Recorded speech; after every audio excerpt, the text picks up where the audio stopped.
Polling day 25 मई का है, जैसा आप जानते हैं। जहाँ तक मैन पावर की बात है, पोलिंग रिलेटेड एक्टिविटीज़ के लिए 1 लाख से भी अधिक मैन पावर डिप्लॉयड है।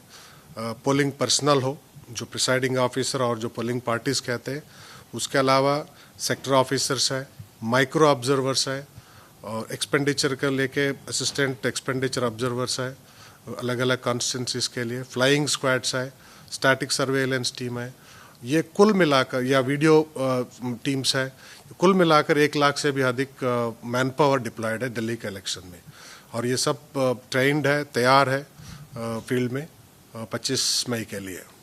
सर, शायद तैयारी इस बार उस लिहाज से हो पाई थी क्योंकि दिल्ली का जो टेम्परेचर है वो काफ़ी हीट वेव एपिसेंटर नजफगढ़ खासतौर पे वेस्ट दिल्ली में बना हुआ है। क्या इस लिहाज से कुछ तैयारी इलेक्शन कमीशन की तरफ से पिछले चुनाव को देखते हुए कुछ उसके अंदर बजट के अंदर भी इंक्रीज किया गया है to tackle the heat wave? बिल्कुल तैयारियां किया है और एडिशनल जो है ना स्ट्रेंथन किया गया है। जैसा आप को याद होगा, या पिछले इलेक्शंस में भी और उससे पहले भी हर इलेक्शन में इलेक्शन कमीशन का पॉलिसी है अश्योर्ड मिनिमम फैसिलिटीज़ अरेंज करना। जो बेसिक मिनिमम फैसिलिटीज़ जो है हर पोलिंग स्टेशन लोकेशन पे, चाहे वेटिंग एरिया हो, पीने का पानी हो वगैरह, टॉयलेट फैसिलिटीज़ व्यवस्था, रैंप्स होता है। इस बार जो हीट वेव, जो इंटेंस हीट वेव प्रिडिक्शन को मद्देनज़र रखते हुए हमने इस अरेंजमेंट्स को स्ट्रेंथन किया हुआ है। और सारे स्टेक होल्डर्स से मीटिंग किया हुआ है, जो लोकल बॉडीज है या पब्लिक हेल्थ डिपार्टमेंट, दिल्ली जल बोर्ड, इनसे मीटिंग किया हमने करीब 2 हफ्ते पहले। उसके बाद 2-3 बार रिव्यू किया है क्या क्या अरेंजमेंट्स करना चाहिए। हर पोलिंग स्टेशन लोकेशन पे शेडेड वेटिंग एरिया होगा, अच्छा ठीक ठाक बना हुआ।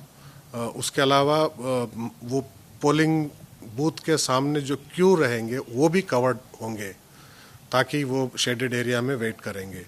और जो वेट करना चाहते हैं अलग से उनके लिए वेटिंग एरिया होगा। और हर पोलिंग स्टेशन पे जो है पीने का पानी का व्यवस्था किया गया है।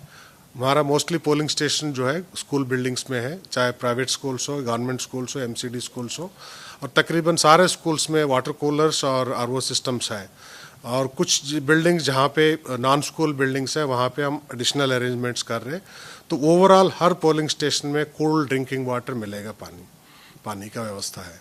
इसके अलावा पहली बार जो है हम लोग इस बार हर पोलिंग स्टेशन लोकेशन में एक पैरामेडिकल स्टाफ को डिप्लॉय कर रहे हैं, हेल्थ डिपार्टमेंट और लोकल बॉडीज़ का, उनका हेल्थ सिस्टम के थ्रू। वो पैरामेडिकल स्टाफ रहेंगे with basic medical kit including ORS वगैरह, जो भी बेसिक मिनिमम रिक्वायरमेंट है उसके साथ वहाँ रहेंगे। अगर किसी को भी कोई ज़रूरत पड़ी डिहाइड्रेशन के कारण और किसी कारण, तो तुरंत उनको अटेंशन मिल जाएगा। तो ये सारे अरेंजमेंट्स किया। इसके अलावा जो हमने हर पोलिंग स्टेशन लोकेशन पे ओवरऑल भी करीब 4000 के ऊपर व्हील चेयर्स डिप्लॉय किया हुआ है। 8000 वॉलंटियर्स जो है, यंग वॉलंटियर्स को लगाया हुआ है, जो वोटर्स को मदद करने के लिए, स्पेशली जो सीनियर सिटीजन्स या पर्सन्स विद डिजेबिलिटीज आते हैं उनको फैसिलिटेट करने के लिए डिप्लॉय किया हुआ है। सो सारे arrangements are in place. Expenditure का कोई प्रॉब्लम नहीं है, कभी प्रॉब्लम थी नहीं है। तो we have enough resources. No, there is no such thing. I think we have enough resources provided by the government to conduct elections and provide a ease of voting experience for the voter, especially considering the heat wave prediction in Delhi. 2014 का election और 2019 के turnout में, voter turnout में करीबन 5% का फ़र्क था। और रिसेंट ट्रेंड में हम देख रहे हैं till 5 phases overall voter turnout के अंदर एक डिक्रीज नोट किया है सिग्निफिकेंट। दिल्ली के अंदर ये ना हो, ये एक किस तरह से इसको एक चैलेंज की तरह लिया गया ईसीआई की तरफ से दिल्ली सीईओ ऑफिस? नहीं, मैंने अभी बताया था आपको वोटिंग डे एक्सपीरियंस एनहांस करने के लिए वोटर के लिए हम क्या क्या कदम उठा रहे हैं, ताकि वो एक प्लेजेंट एक्सपीरियंस रहे। पोलिंग स्टेशन पे जाके उनको वेट ना करना पड़े ज़्यादा, या कोई फैसिलिटी ना हो, ऐसा ना हो। इसलिए हम मैक्सिमम जो फैसिलिटीज़ जो है प्रोवाइड कर रहे हैं उसको स्ट्रेंथन भी कर रहे हैं। और उसके अलावा वोटर अवेयरनेस के लेके हमने all through the year programmes conduct करते रहे। हमारा फील्ड लेवल पे जो डिस्ट्रिक्ट इलेक्शन ऑफिसर जो है या इलेक्टोरल रजिस्ट्रेशन ऑफिसर्स हो या AROs जो है, अलग अलग सेक्शंस को रीच आउट किया, चाहे वो महिला हो, चाहे सीनियर सिटीजन हो या फर्स्ट टाइम वोटर्स हो। उनके साथ जुड़ के कई कार्यक्रम ऑर्गेनाइज किया हुआ है उनके साथ जुड़ के, ताकि पहले ही इसलिए किया है कि वो इलेक्टोरल रोल में अपना नाम दर्ज कराए जिनका नहीं है।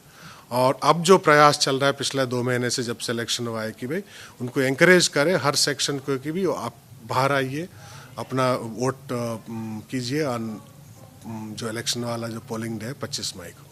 एक हमें खास ये भी कवायद देखने के लिए मिली कि इंक दिखाने के ऊपर रेस्टोरेंट में कुछ डिस्काउंट का ऑफर किया गया है।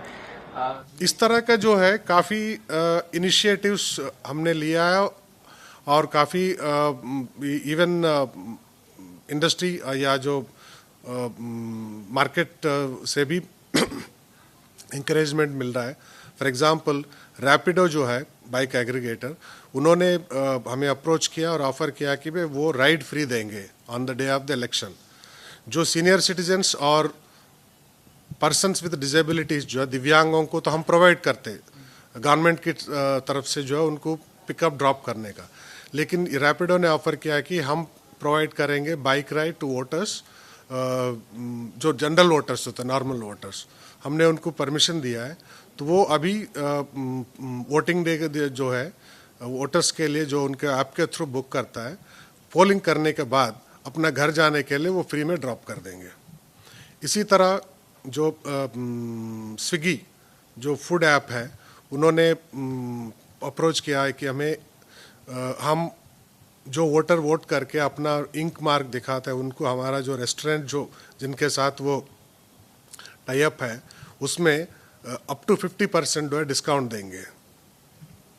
इसी तरह कई मार्केट एसोसिएशन दिल्ली में अपने आप अनाउंस किया हुआ है कि 5 से लेकर 50% तक अलग अलग व्यापारी जो है, अलग अलग एसोसिएशन ने डिक्लेयर किया है कि भी हम जो डेमोक्रेसी डिस्काउंट देंगे, जो वोट करेगा और वो अपना इंक फिंगर दिखाएगा तो उनको उस दिन डिस्काउंट देंगे। इसी तरह वॉलंटरीली काफ़ी लोग अपना अपना तरह से कर रहे हैं। इस पर सर ऑन वोटिंग का इनिशिएटिव भी शुरू किया गया दिल्ली सीईओ की तरफ से। उस नंबर्स में कौन सी लोकसभा सबसे अव्वल आई है और ये कितना अच्छा एक्सपीरियंस रहा है? नहीं, बहुत अच्छा रहा है।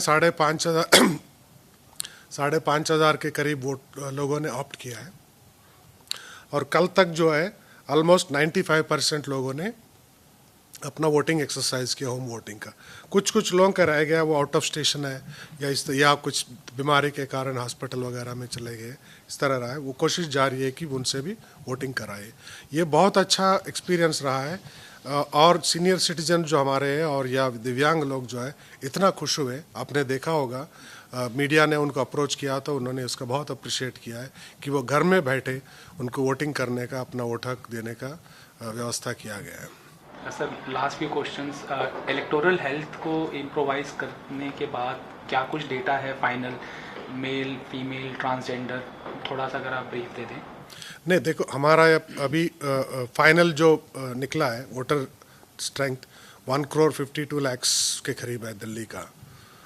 इसमें जो है मुझे इस वक्त एग्जैक्ट नंबर मैं नहीं दे सकता हूँ कितना एग्जैक्ट एब्सोल्यूट नंबर है, लेकिन ये मैं कह सकता हूँ बड़ी खुशी के साथ जो हमारा जेंडर रेशियो कहते थे उसके बारे में थोड़ा सा नेगेटिव पहले बात होती थी। जैसा आप देखेंगे 2019 का इलेक्शन में हमारा जेंडर रेशियो था 818। इसका मतलब हर 1000 मेल्स के लिए 818 फीमेल वोटर होते थे। अब 2024 में जो है ये 818 बढ़ के 851 हो गया, 851 हो गया over a period of time. तो it is a significant achievement in terms of enrolment of the women. आखिरी क्वेश्चन सर, सैटरडे है, धूप भी बहुत ज़्यादा है, your appeal to the Delhi voters, और ये किस तरह से आप सुनिश्चित करेंगे कि 60.6 का जो डेटा है कम से कम वो तो क्रॉस हो सके? My appeal to voters is this: Saturday हो, संडे हो, छुट्टी हो, वर्किंग डे हो, गर्मी हो, सर्दी हो, बारिश हो, ये जो वोटिंग जो है इट्स ए कॉन्स्टिट्यूशनल राइट जो कॉन्स्टिट्यूशन ने हमें दिया है। It is a very valuable right. It is not only A right but also a duty and a responsibility. और ये 5 साल में एक बार होता है। हमें मौका दिया जा रहा है कि अपना रिप्रेजेंटेटिव को, अपना सरकार को चुनने के लिए। तो चाहे कोई भी सीज़न हो, चाहे कोई भी दिन हो, एक दिन आप बाहर आइए और अपना मतदान कीजिए।